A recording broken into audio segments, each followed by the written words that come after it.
I saw a photo of myself on Facebook where I'd been at a social event. I'd seen this photo and just thought, who's that fat old bloke? I don't remember him being there. And then I took a double take because it was me. I hated that photo. I looked at it and I was absolutely horrified.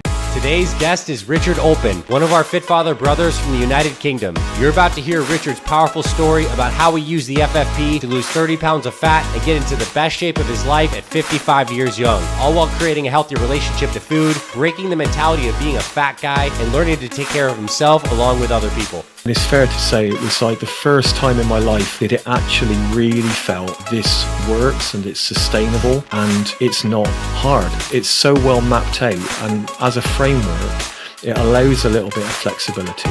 The results I got were like nothing I'd ever had. All right, Richard, welcome officially to the Fitfather Project podcast, my friend. I'm so happy to have you here. Thanks so much. It's great to finally meet. It is fun when we get a chance to actually literally connect.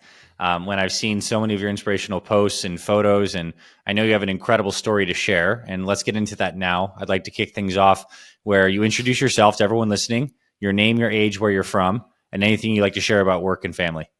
Sure thing. So my name's Richard Olpin. I'm 55 years young. I live in a town called Dursley in Gloucestershire, and most people have heard of the Dursleys from Harry Potter. And It is the same Dursley. The family in Harry Potter was named after my hometown, so there's an interesting fact for you. For work these days, my career has kind of been a game of two halves, really. My academic background was computer science, and for a number of years, easiest way to describe it, I designed robots' brains. So I worked in a very high-tech industry, motion control systems for industrial automation, essentially.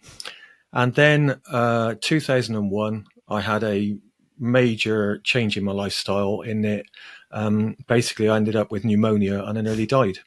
It was a classic story that I'd kind of burned out, burning the candle at both ends. And I got really sick, had a couple of months off work. And shortly after that, I decided to get out the rat race and do my own thing. And what that transpired to be was teaching martial arts. I'd been teaching it as a hobby for years before that. But I knew that other people were doing it professionally, and I'm really passionate about teaching and helping others. So that's what I did. I turned my little hobby of a martial arts club into a professional martial arts school, which I've been running ever since. And more recently, I also do some other coaching, kind of success coaching and personal development coaching for people as well. That's incredible. I mean, just on the career front, it's super cool. I can only imagine what it's like to design the robotics and the motion systems, and then to pivot to something which I think is equally awesome, which is 2 decades of running a martial arts studio. Cool. And I think I know this, but I just want to elaborate. I think part of your journey is you don't actually have a family in terms of wife and kids, correct? No. This is good. Right, and I'm also very happy that, that did not deter you from finding Fitfather Project and joining this, because we would not be having this powerful conversation and all that's to come if that was the case. So I know you found us because you were looking for some stuff. Kind of take us back to where you were at when you were looking for fitness stuff, and what prompted you to check out Fitfather. Well, there is a whole backstory that goes back many years for me. I was always the classic chubby kid. It's fair to say that my entire life I'd always struggled with my weight, and I'd always been largely overweight. Mm-hmm. I could go right back to when I was, primary school in the UK, 7 or 8 years old. They nicknamed me Tubbs, and that stuck with me for years, literally stuck with me for years. In fact, I even remember I was probably in my 40s, and an old school friend that I'd not seen for decades literally came up to me in the street and said, "Hiya, Tubbs, how you doing?" And that had stuck with me my whole life. And one of the things for me over the years, I'd had that classic story of yo-yo dieting or making an effort and then slipping back, and making an effort and slipping back. And a big thing for me is from not very long after I'd quit the day job, which was the early 2000s, in the mid 2000s, 2005, unfortunately, my father passed away, and he was my hero. He was absolutely fantastic. I was very fortunate. Both of my parents were incredibly supportive. But whilst that was hard for me, it was absolutely devastating to my mum. Mm-hmm. And it became really quite clear very shortly after that she'd now transferred what had been like a dependence on my father onto me, and she felt completely emotionally dependent on me. And me being an only child, and had really strong family values, I always felt it was my duty to look after my mum. So I effectively became her carer, because for a number of years after that, her own mental health really declined, and she became quite reclusive and really didn't do much, and became totally emotionally reliant on me. And I was putting all of my attention into looking after her and really not looking after myself. And so I found over those years I was getting more and more out of shape. And to give you a bit of perspective on that, I'm 5'10", and I peaked out in the mid-2000s. So a couple of years after my father passed away, I think I peaked out at about 240, which for, my friends in the UK is a little over 17 stone in the UK. So that's, for a guy that's 5'10", that was pretty big. Yeah. Fast forward a little bit from that, I had a little bit of success. I did manage to lose a bit of weight. And it kind of settled out that I settled out at around probably 210, between 210 and 215. And I stayed like that for years and years and years. And then if we then fast forward to where I really came across the FFP, I can remember there was one specific event. It was about Christmas of 2019, so just before we got into the COVID madness of 2020. And I saw a photo of myself on Facebook where I'd been at a social event locally with some friends. Somebody had taken some rendered pictures. I wasn't even aware of it at the time, but they tagged me in a photo on Facebook. And I looked at it, and initially I didn't even recognize myself. I'd seen this photo and just thought, who's that fat old bloke? I don't remember him being there. And then I took a double take because it was me. And I can't say it any other way. I hated that photo. I looked at it and I was absolutely horrified because I just didn't recognize this bloke in the photo. Yeah. And it just looked like this fat old guy who I didn't recognize at all. And it was a real shock to the system. It's like, you have to do something about this, Rich. I'm not happy about this at all. So in the new year, I started out really just by trying to clean up my act with my nutrition and just try to avoid too much junk food and that. But I didn't really have a direction. And I was stuck in that little bit of a mindset that for years, every time I made an effort, I always fell off the wagon again and nothing ever stuck. Yeah. So that wasn't a great place to be in mentally. And it's like, I really need to find something where there's a clear structure, there's a clear program, there's something I can actually work to. So I started basically doing a little bit of internet research. And I think initially I was probably just looking for workouts for guys over 40, over 50. Yeah. I know I was quite interested in kettlebell training at the time because a friend of mine in the martial arts world was a huge fan of kettlebells. Yeah. So I bought a couple and I was looking at kettlebell workouts, looking at workouts for guys over 50. And I came across one of your YouTube videos showing one of the pyramid style sets. So it's one of the ones that sort of precursors to what became the Apex 10. Yep. That intrigued me because I thought I kind of like the look of that. It looks fairly achievable. And obviously most of the videos mentioned the sort of offer of a 30-day program and the nutrition program and things. And I think at the time there was a really crazy cheap offer for like a month for $7 or something, I think it was. And it's like, well, that's the price of a coffee. Who wouldn't, try that? So I tried it. And instantly it was like, this is different. It doesn't feel like, don't get me wrong. When you're out of shape and you haven't done anything, when you first do those MRT workouts, the couple of weeks, it bites you in the bum. For sure. It's not easy to get going, but once you get that first couple of weeks out of the way, it started to become really sustainable. And by the end of that first month, it was like, this is absolutely spot on. So you had an offer at the time for like a subscription to the lifetime membership, which I didn't hesitate to take it up at the time. And as we were talking off air before, and that was about the time when we started hearing about COVID. And the whole world, was up in the air. And for me at the time, my entire income was based on being a martial arts instructor. Yeah. And all of a sudden, we're starting to think, hang on a minute, what's going to happen? Are we going to be restricted from doing group activities? Are we going to be able to, what are we going to do with our classes? And everything was a little bit uncertain. And that did mean for a little while, my training was kind of on a little bit of a back burner because I wasn't too sure what was going to happen. And then, the worst case scenario happened because we heard that the whole country is going into a complete lockdown. Nobody's going to be allowed to do anything. You're not allowed out. You can't run any classes. You can't do anything at all. And for me, it was like, what's going to happen? Am I going to basically lose all of my students overnight? Am I going to lose my entire income? We have no idea how long this is going to take. There's nothing we can do about it.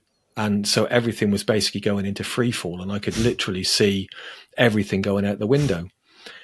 And the interesting thing was there was something that was a kind of switch in my head, was that the one thing I can do that's going to help me through this is take control of my own life, take control of my fitness, because if I improve my fitness, it's going to help me with some mental resilience, and hopefully that's going to help me, stay on track when everything else is going crazy.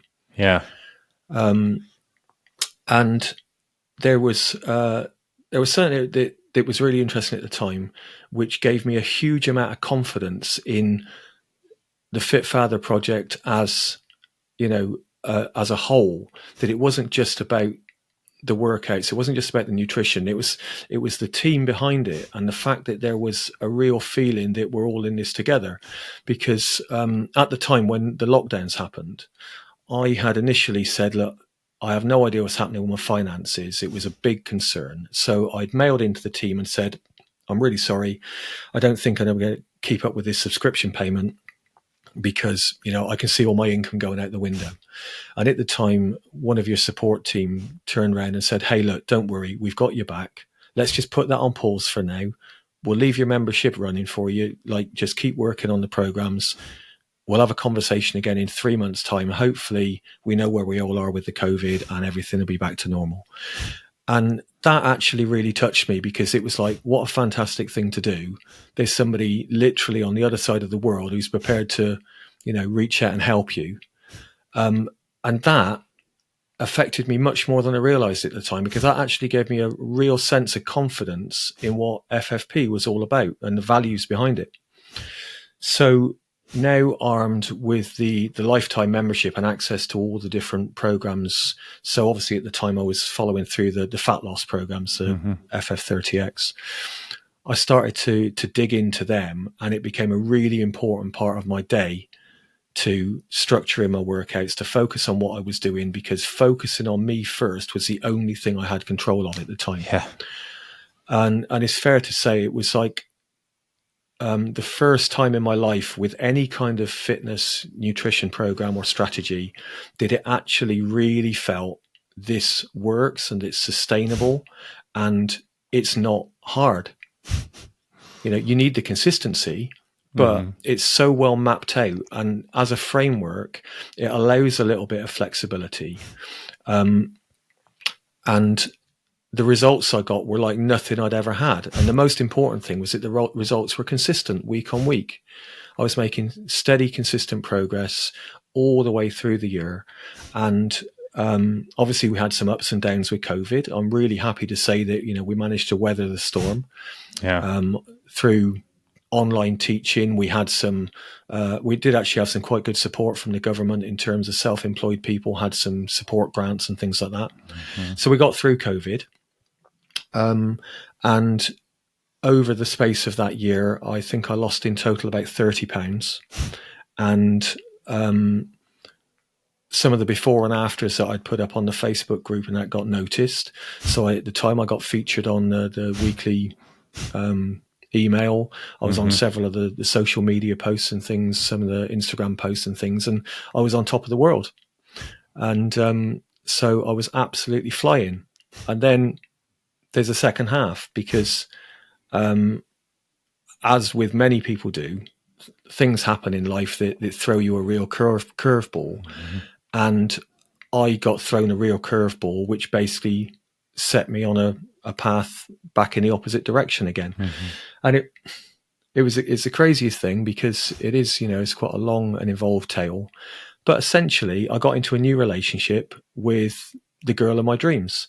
Now, we'd been best friends for years before that, and I'm not going to lie, I'd been secretly in love with my beautiful best friend for years. Circumstances transpired. She'd been through a pretty traumatic situation in her life, and I was there to support her. And over a number of weeks, we became much closer and ended up getting together in a relationship, and that was fantastic. So I was on top of the world initially. But the thing that transpired to effectively undo everything I'd put into place over the last year was she'd been through a very traumatic event and developed an eating disorder. And it was a pretty serious one. She developed anorexia. Mm-hmm. And so where I'd been so focused on my own health and focusing on what I was eating, focusing on my training, focusing on calorie counting and all sorts of stuff, I simply couldn't do any of that around my anorexic girlfriend, because everything was a trigger. And if I was to even mention, something like I'm being careful about what I'm eating, or I'm thinking about what I'm eating, it would put her in a state that, well, if Rich is doing that, I need to do like 10 times as much. Otherwise, I'm not going to get any results. And so again, I became, much as I had with my mum previously, I became entirely focused on looking after her, not looking after myself. And over the next 18 months or so, kind of found myself back in the position I was right before I'd even started Fit Father in the first place. But then the interesting thing was, I mean, unfortunately, that relationship was fantastic. I mean, it was quite a rocky up and down because of her mental health issues and that. Mm-hmm. But unfortunately, that side of things kind of took its toll, and the relationship did end. We're still friends. It's not an issue like that. But I found myself afterwards going like, well, how did I get myself back in this position again? I knew how I'd got myself back in that position, but I was kicking myself that I'd had such a successful framework, and that I'd let myself slip back the way I had. Mm-hmm. But there was still a little bit of a pause before I got myself back on track, because shortly after that, unfortunately, my mum's health went downhill seriously again. And this is now coming up towards the end of 22. Mm-hmm. And in the new year of 23, unfortunately, mum passed away. Now, obviously, that was very sad, but it wasn't unexpected. And, so I had kind of prepared myself for it, and I was able to deal with it from that point of view. A little bit of practicalities and things to deal with afterwards, but then it was like, hey, I've got some time for me again now. I'd found myself, literally for almost 20 years, I'd forgotten me, apart from that brief spell when I first had the success with FFP. Yeah. And I suddenly found myself with some time for me again. And I woke up one morning, I weigh myself every day, I have done for years. And I looked on the scales, and it was like, heck, Rich, you're 210 pounds again, 15 stone in the UK. That's right back where we were before. I'm not happy about that. But I know from where I was before, if I do what I did before, I'm going to get the results I did before. And there wasn't a single moment from that point when I said it's time for me again, there wasn't a single doubt that if I simply got back to the strategy that I'd employed before, which was all down to what I'd learned from FFP, I knew it would work. So I literally woke up the next morning. It was almost like I'd not had that 2 years in between. It was right back into the same mental state and the same focus that I'd had first time round. Yeah. And I had absolute clarity about what I wanted to achieve. That was the end of March 23. And I said, right, I want to lose £1 a week, which will get me down from, at the time I was just over 210. Mm-hmm. I said, I want to be £180 by my birthday in mid-November. Mm-hmm. So one of the things that I knew for me is if I've got rules set out for myself, or if I've got clarity on a structure of what I want to achieve, I find that really empowering. Mm-hmm. And the one thing, obviously, that FFP had given me the first time round was a really clear framework. And that's the thing. I mean, there's a lot of flexibility within it, but the framework around how to eat, how to train was absolutely rock solid. And so I knew that was the approach to take. And I know it's not really strictly necessary for people to track calories and things. And I'm not super strict on it, but I do like to have a level of awareness on it. Mm-hmm. So I kind of worked out where I was. I'd worked out my TDEE, total daily energy expenditure, for those that aren't familiar with the term. And I knew that to lose a pound a week, a pound is 3,500 calories. So fundamentally, I need a deficit of 500 calories a day. Yep. So I knew roughly what that would look like. And I said, I'm not worried about one individual day to the next. It's just averaged over the week. And I always take that approach with nutrition. I don't, pick at it day to day. I always consider it as a rolling average over a longer period. So I knew exactly what I wanted to do. And one of the things that had been really successful for me before, and I know it's something which is advocated within the program, is intermittent fasting. Yeah. Because I'd been very aware, and this is a little bit of backtracking actually to where I had some success years before. So when I'd peaked out at that point in the mid 2000s when I was 240, yeah, there was a friend of mine who was probably in a similar shape to me. He'd had quite a health scare, and his doctor had told him that he was borderline diabetic, and that he had to do something about it quick, smart, otherwise he's going to cause himself irreparable damage. Yep.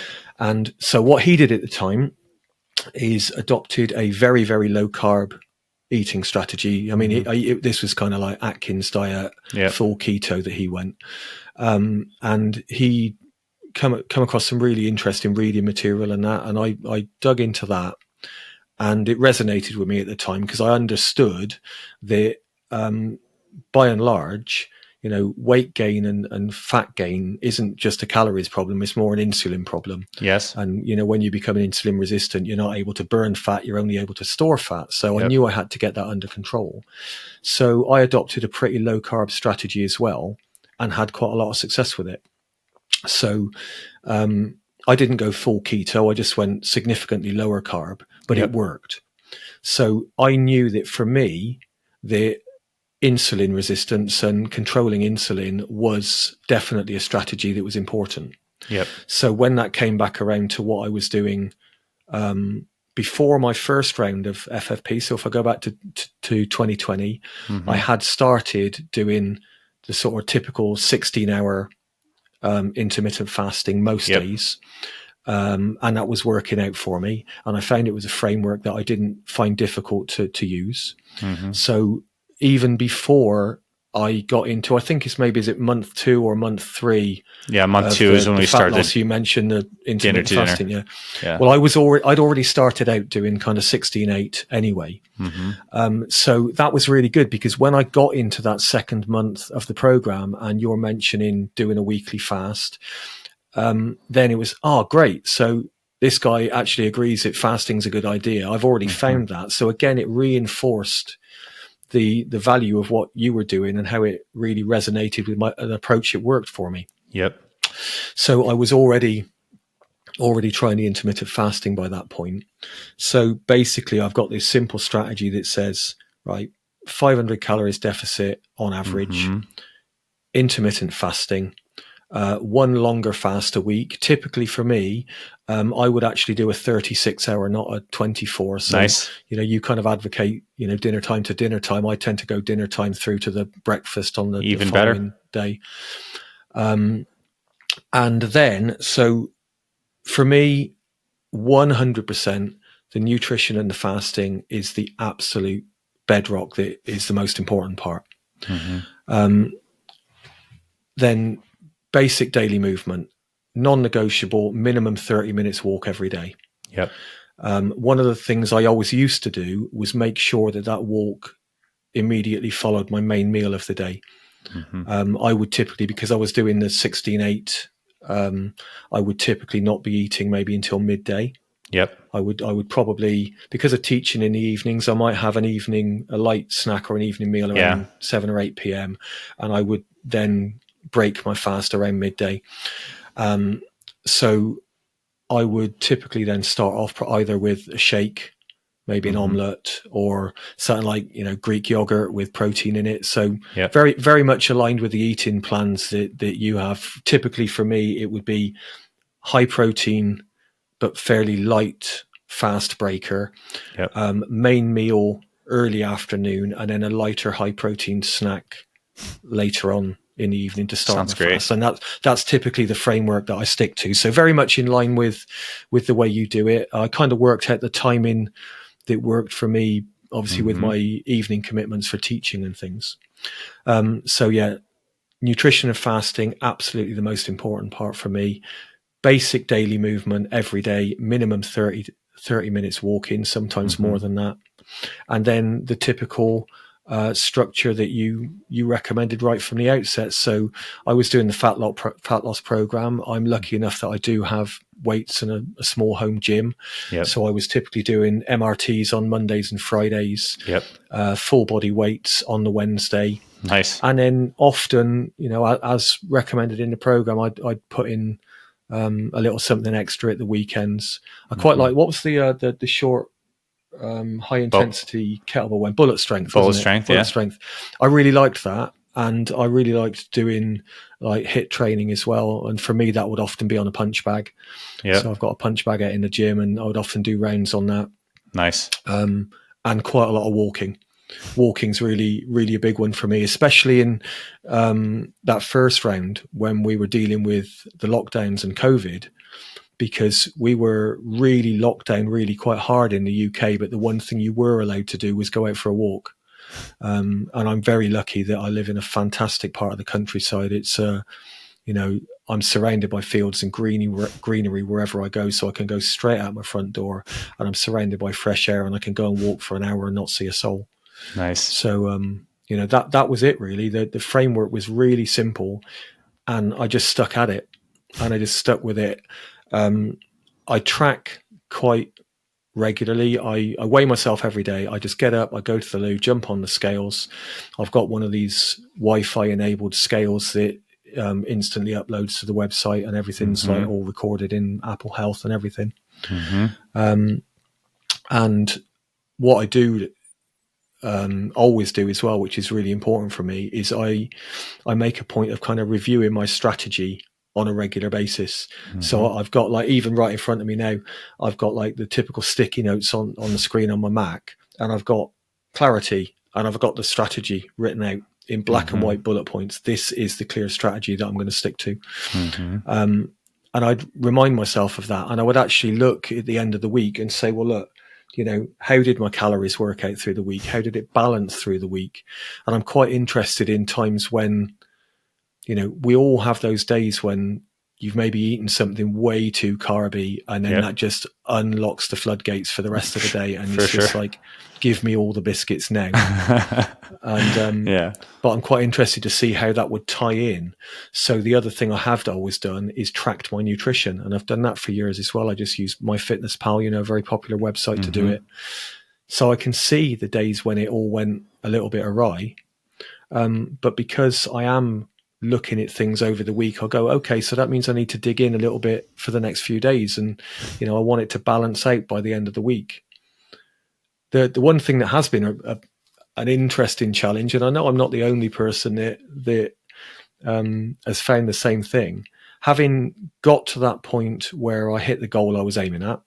And I'll come back to that in a minute because it is quite interesting, but I got to that point, and then it's like, right, in the new year, I want to change up my focus. I've been focused on the fat loss. I'm going to switch up and start looking at some muscle building. So, fundamentally for me, that's switching over to OSM. Yep. But the psychological switch to switch over to, I'm going to need to start eating more. That's been a real challenge. Sure. That's been a real challenge for me. And so if I just pivot back to the end of last year, so when I started having a conversation with your support team about organizing this, for example, came about again because I'd posted a couple of before and after progress pictures from before I started FFP to where I was. And that was basically when I'd kind of hit my goal point. So like I say, the goal had been from end of March, right, I turned 55 mid-November. Before I get to my birthday, I want to hit under 180. Yep. Well, what I had done, because I had that goal in mind, I had planned to go to London for a concert on the 8th of November.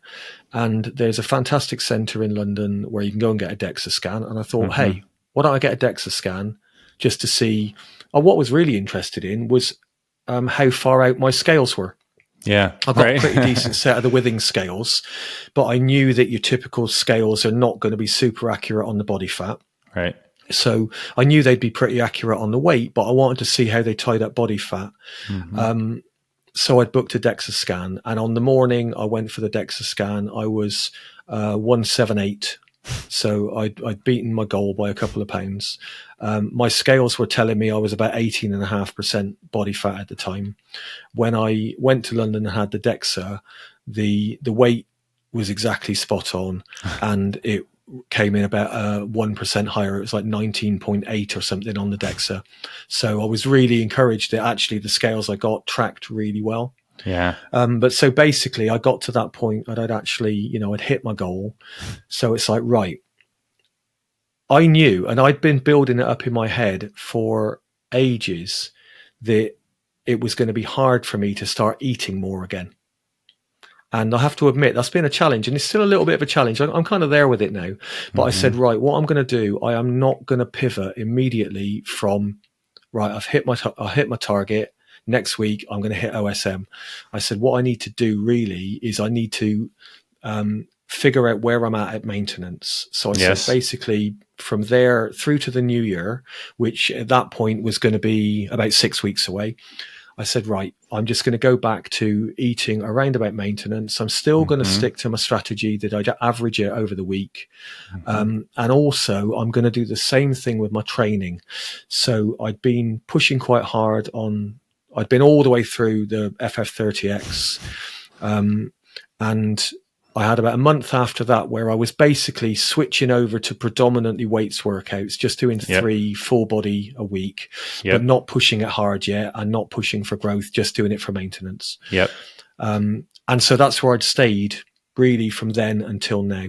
I kept my eating around maintenance. I've kept my training around maintenance. And the only significant thing I did, which was planned, was the first week of the new year, I did a 90-hour fast. Because I'd done a longer one before. I know you're an advocate yourself for doing the 3-day water fasts.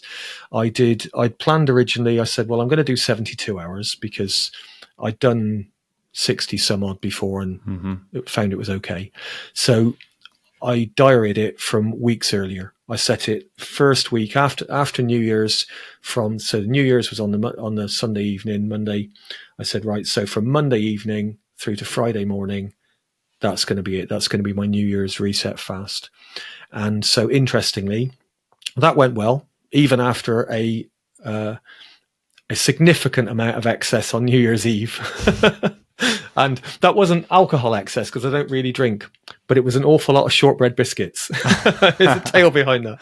The amusing tale was, well, I had planned, I thought if I'm going to do this 3-day fast, I know that one way to help that out is to go very low carb for a couple of days beforehand. I was planning to pretty much go keto level carbs for 2 days beforehand.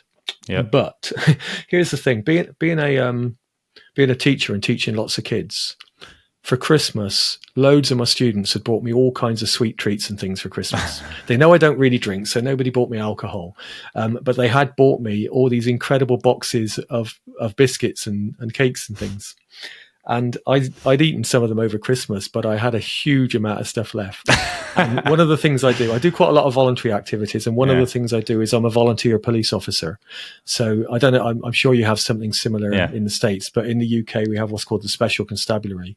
And we're fully qualified. We're exactly the same powers as any other police officer, but we do it as volunteers. And I'd volunteered to go in and do a police shift on New Year's Eve. And so what I said is, right, I'm going to get all of these biscuits and all of this stuff that I've got at home, and I'm going to take it into the police station and stick it on the table and share it out. The problem was everybody else had the same idea. So everybody had brought in a huge selection of cakes and biscuits and things. And we'd kind of got the mindset that, guys, it's New Year's Day tomorrow. This lot has to go tonight. This lot's got to go one way or another. This lot's got to go tonight, whether we take it out and hand it in the streets. But no, we spent most of the evening, munching our way through biscuits and cakes. So my plan of hitting my 3-day fast with a very low carb couple of days didn't quite work out, because I probably had the single day of the most excess sugary carbs I've had in my entire life. And I couldn't even estimate the calories. It would have been horrific. So I didn't actually give myself the best start into a 90-hour fast, but it went well. It went really well. And when I finished that fast and weighed in on the Friday lunchtime, I weighed in at 174. And it's no exaggeration, the last time I was 174 pounds would have been in my early teens. I'd not been, I'd been reasonably fit in my early 20s. That was kind of the peak of my competitive martial arts career. But there's no way I'd been anything like that kind of weight any time in my adult life. So obviously, having just fasted for nearly 4 days, most of that was fluid loss. So it did, of course, bounce back a little bit afterwards. But essentially since then, it's settled out. I think this morning I was 179. And obviously my goal was stay around 180. So I've not struggled with that.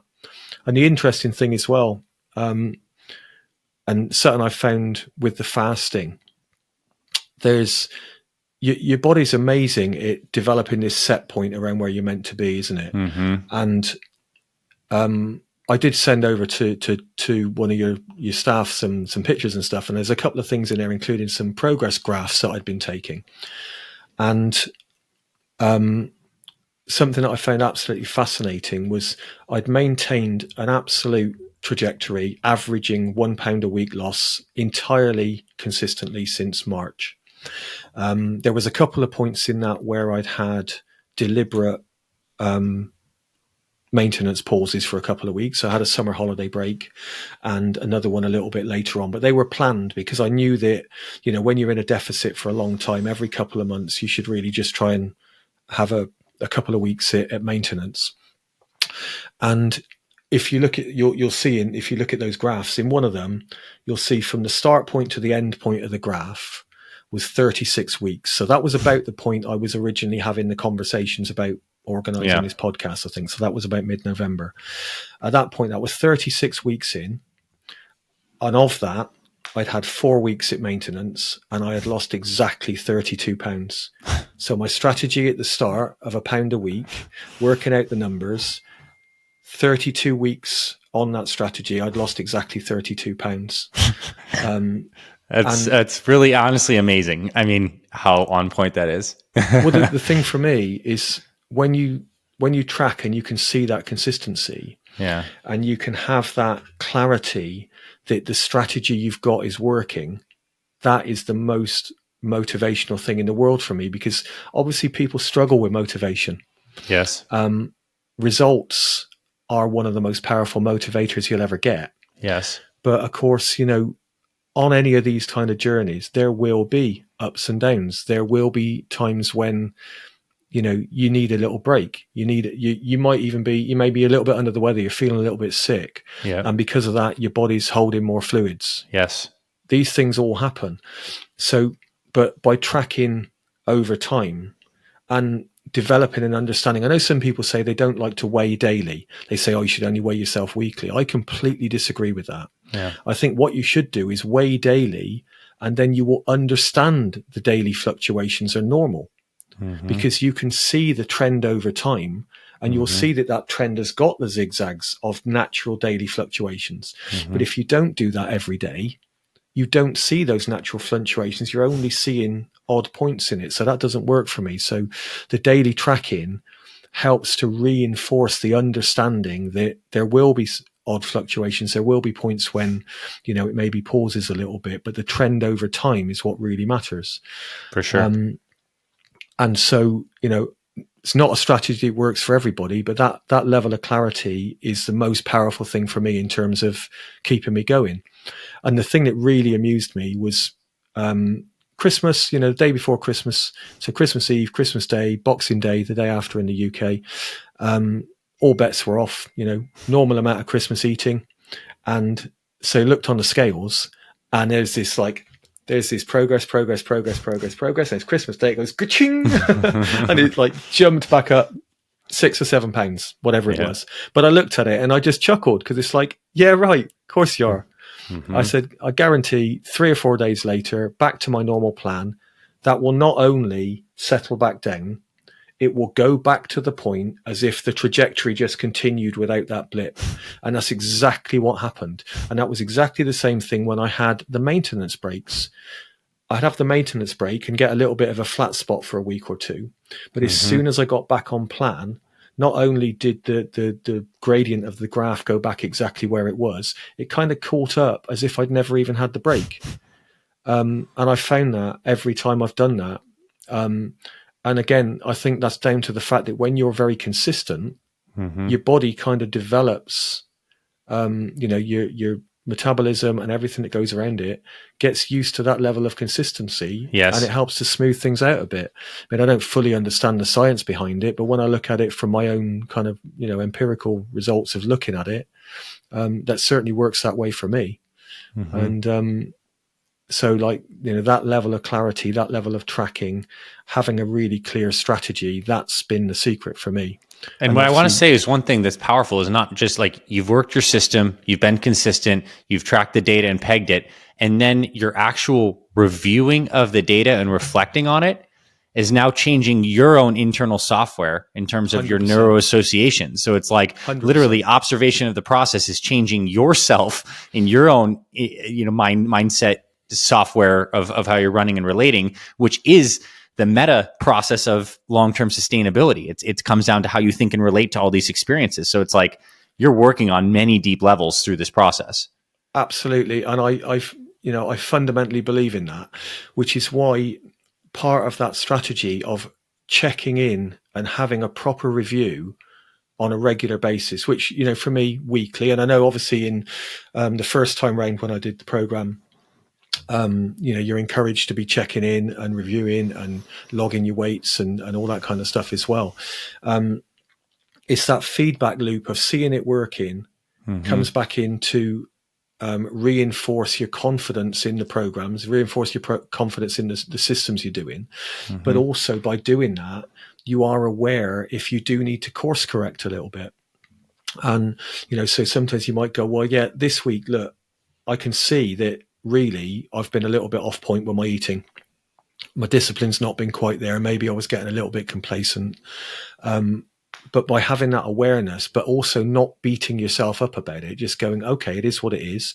So slight correction next week. This is what I'm going to do. Maybe I'll just, okay. One of the things that I did find for me that if I'd had a few days where I'd maybe been a little bit off on the discipline, this is where, again, I found the fasting very successful, because if I'd had too many carbs, basically, which sets you off down that point of spiking the insulin all the time. So you can't burn fat. You can only burn more sugar. So basically you start craving sugar. If I found myself in that position, I'd go, I know exactly what I need to do. I'm fasting tomorrow. Yep. And that would give me the reset.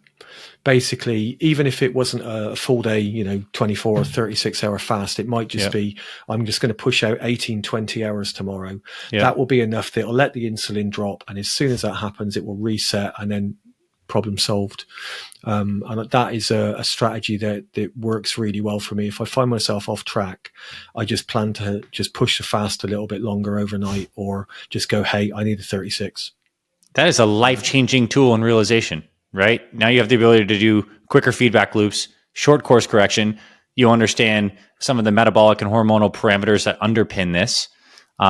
It's just so cool. I am so proud of you of obviously the framework of the program has been helpful, but it's so clear to me in this conversation how much this is yours. And that was my intention, is help everyone develop their system. And your system, my friend, is so relevant to you. It fits your engineering brain. It is. That is true. That is Yeah. true. But, I can't get away from the fact that I found the Fit Father project at exactly the time I needed it. Yeah. And I tried a lot of different things over the years. The adopting low carb after my friend, Yeah. shout out to Gaz, because basically if he'd not had that health scare back in the mid 2000s and got me into the low carb, that did work for a while. And that did also really reinforce for me the importance that, for my case at least, controlling your insulin level was absolutely going to be critical. So for me, that has driven a lot of my decision-making process around the way I've done things. That's, it's a whole other conversation, I know, but that's also driven thoughts around timing of workouts. And I do tend to work out fasted. Mm-hmm. I like to do that. Not always. I mean, some days it doesn't work out like that, but I do like to train fasted. When I tend to go walking now. Initially I used to walk after my main meal. Now I prefer to walk first thing in the morning if I can, because it's a great way, get out in the fresh air, get some sunlight. It's a great way of setting yourself up for the day. So I've kind of evolved my thoughts around that a little bit. But I will say one thing, this framework has been fantastic. And I think that's one of the things that we have to consider with Fit Father. It's a framework. There's the whole wider community aspect of it, which is phenomenal. And admittedly, second time round, I've not been as active in the community as I was the first time round. And that's, I am going to make an effort to do that some more. But it wasn't for any other reason than the fact that I'd already got all the strategies in place. And so second time round, I just kind of went on autopilot. Yeah. And I do think it is important to own your own strategy and to be really accountable to yourself first. And I think what you've done, which is fantastic, is developed a framework that encourages people to have those tools when they haven't necessarily figured some of these things out for their own strategies themselves. Because a lot of people, I mean, I find this, of course, with my other teaching, with my martial arts teaching and the coaching, is that the reason people often need a coach is that they simply, they haven't got the accountability or the strength to do it for themselves yet. Later on, you're sincerely hoping that they can take that on themselves. But for me, the whole idea is you need to educate yourself. You need to figure out what works. You do need to be experimenting on yourself. And you do need to be developing, strategies for reviews, strategies for plans, strategies for accountability. And consistency is incredibly important. You need to be consistent all the time, but also understand if you have an off day, it's just an off day. You can have a day that everything seems to go out the window, but I know that if I've had a bad day, all I've got to do is wake up the following morning and just get right back on with the strategy, and I'll get right back on with the same level of progress that I was on before. It's beautiful. So, yeah, but the framework that you guys have got in place really helped mold the strategies that have worked for me. So it's all credit to you really, because nothing else resonated the same way that it did for me when I first found Fit Father Project. And so now I'm largely self-sustaining with it, and I'm kind of in a position where I'm able to do the experiments and look at the progress and look at the results and make the course corrections myself now. If I hadn't found you at the time I did, I would probably still be bimbling around in the dark the same way as I was for the previous 20 years. I mean, I got to say, I'm humbled to receive that. I am so proud of you. Your journey has been amazing. And I think it's like the living body of the work that I've intended to create. I feel very seen by what you shared in terms of my intention to create the framework. And now to see you work that, to see it so profoundly transform you, not just once, but twice. And now to be here at this point where we can celebrate that and share that with the community, dude, this is what it's all about for me. So this is just a stepping stone. I am 100% in the best shape I've ever been in my adult life at 55 years young. And I know with absolute certainty that there's way more I can do yet. So, I am planning now to jump into, more like the approach based on OSM. I want to start working on some bodybuilding, muscle building. I'm not interested in getting really big. I'm going to be working around my nutrition mainly with the idea of recomp. Really, I'm not really interested in getting bigger. I want to tone up and lose some fat. Yeah. So I'm probably only going to be mainly eating pretty much around maintenance, maybe just a little bit more. Yeah. But again, I'm glad that I've taken a couple of months out to kind of get my head around that, because it was a bit of a challenge. It still is a bit of a challenge, to be honest, because it's a different approach to what I've been working for the last few years. And I've never really been into that style of training. So it's something that I need to kind of find my feet with again. For sure. But because of the idea of having frameworks in place as they are, and knowing that I've got this feedback loop in place, that I review things on a regular basis, and I know where I need to make the course corrections. I've got a high degree of confidence that I can do that, and I'll find my way. I'll find a way. We'll have another conversation in 12 months' time and see where we're at. I would absolutely love that. I know you'll find the way, and I know you know this too, that you have a team of brothers and an amazing community to help you navigate this. And I am so excited to see what you create this year. And I think you're really going to love this muscle building journey. This new chapter is amazing. So I'm sure it will. I've had a look at it, and I'm looking forward to it. I mean, I do the full body workouts. It's just going to be the case of like, hey, Rich, you're going to have to eat some more, and you're just going to have to push it a lot harder. Yeah, for but sure. It's good. I'm looking forward to the challenge. It's going to be great. Well, I just got to thank you one final time for this conversation. Like, so powerful. I feel humbled. I feel excited. You're the man. Thank you. Thank you so much. And thank you for holding it down in the UK really too. Thank you. It's beautiful to know you. Thanks so much, Rich. Thanks, indeed. Bye-bye. Thanks for listening to this week's episode of the Fit Father Project podcast. If you love what you heard, please rate and review our podcast on Apple Podcasts. It really helps spread this show to more men who need this valuable info. To watch full video episodes of this podcast and other motivational videos to inspire your training and more, visit our Fit Father Project YouTube channel. It's free, and everything's made for busy guys over 40 like you.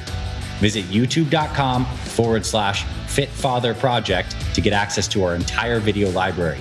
And finally, if you or someone in your life is interested in becoming a fit father or needs help losing weight, building muscle, and living healthier after age 40, then visit fitfatherproject.com, where you can see our proven programs, supplement line for guys 40 plus, and free meal plan and workouts to get you started.